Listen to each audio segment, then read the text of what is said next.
आम्ही जीव मुठी घेऊन जागायचं का इथे? फुटपाथ सगळं जाम करून टाकलं फेरीवाल्यांनी. आमच्यासाठी कुर्ला काय राहिलंय? ज्येष्ठ नागरिक आहेत, जे लहान आहेत, जे आजारी आहेत, ॲम्ब्युलन्स एखादी येऊ शकत नाही, एखादी जाऊ शकत नाही, एखादी घटना घडल्यानंतर कुर्ल्यातनं तिथं जाऊपर्यंत माणसाचा जीवच जातोय.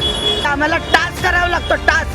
रोज वाटते की आम्ही काहीतरी मोठं दिव्य करून आलेलं आहे. आम्ही आता कायदा हातात घेणार, रिक्षावाल्यांना पण बरोबर करणार आणि फेरीवाल्यांना पण बरोबर करणार. गेल्या वर्षी जे एसी बसची दुर्घटना जी घडली, त्या तिथून हिरा कुंभार चाळीपासून ती लोकांना चिरडत पोलीसवाल्यांची व्हॅन आमच्या समोरचं दुकान आहे इथे, या दुकानच्या इथे गेली.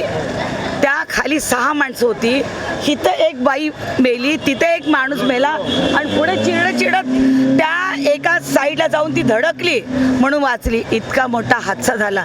मी नुकतंच नातवंडानं, माझं घर समोर आहे, नातवंडांना घेऊन मी समोर क्रॉस केलं आणि घटना घडली. ह्या घटनेनंतर आज 2-3 दिवसानंतर जो हादसा झालेला आहे, ज्याच्या मुलांवरती अटॅक झाला आहे, तेव्हापासून आतापर्यंत इथं धंदा बंद आहे. म्हणजे BMCची गाडी फिरते म्हणून आता तुम्हाला इथे उभा राहायला जागा नसते.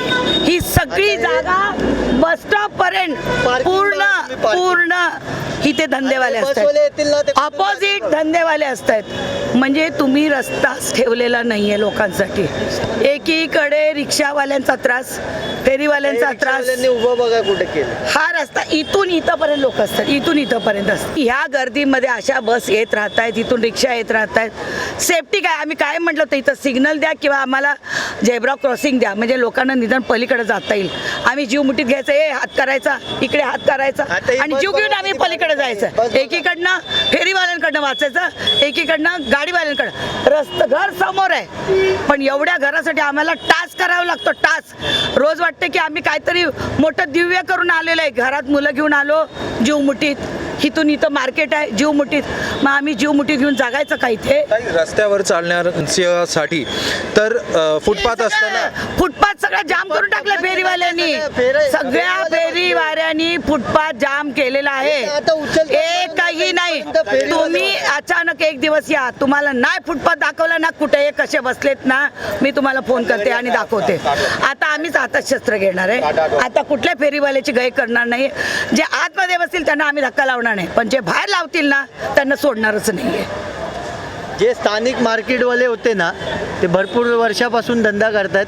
त्यांना माहिती आहे कसा धंदा करायचा, काय नाही. जे कुठून पण येतात ना, सकाळी आतून बाहेर आतमध्ये माल घेणार आणि इकडे येऊन दुकान लावणार. पुढे आता तुम्ही बघितलं ना, आतमध्ये गाड्यांना जे परमिशन दिलेले त्यांचे पण दुकानं कशी होते, ते लोक वरती बसले आणि माल खाली ठेवलाय. आतमध्ये माणसं चालणार कशी? आता इकडे त्रास देऊ नका ना, त्रस्त राहू नका ना. बिझनेस करा, सगळ्यांनी करा. कमवण्याचा अधिकार सगळ्यांना आहे. आम्ही कमवण्याच्या ह्याच्या तुमच्या विरोधात जात नाही.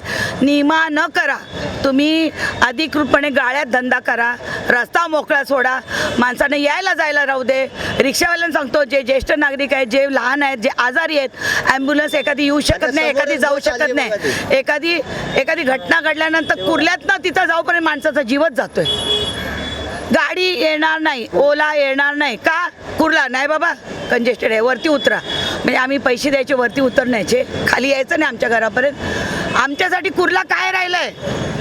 आमच्यासाठी कुर्ला होता कुठे?